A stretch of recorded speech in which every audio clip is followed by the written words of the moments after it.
नमस्कार, प्रणाम आप सभी को मेरे भाई लोग। आज 5 दिसंबर है। आज पूरा बिहार बंद रहेगा खेसारी लाल यादव जी के सपोर्ट में। जो भी हमारे भाई बिहार से हैं और खेसारी लाल यादव जी के फैंस हैं, उन सभी से कहना है कि आप लोग ज्यादा से ज्यादा संख्या में जाएं और खेसारी लाल यादव जी का सपोर्ट करें, उनका समर्थन करें।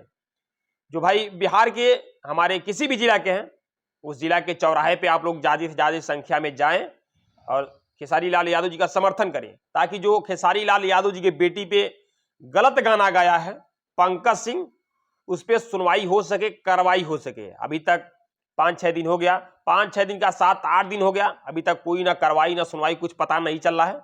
अगर बिहार बंद होगा तभी वहां के सरकार को पता चलेगा और सरकार अपना कदम उठाएगा। जो भी पुलिस प्रशासन अपना कदम उठाएगा।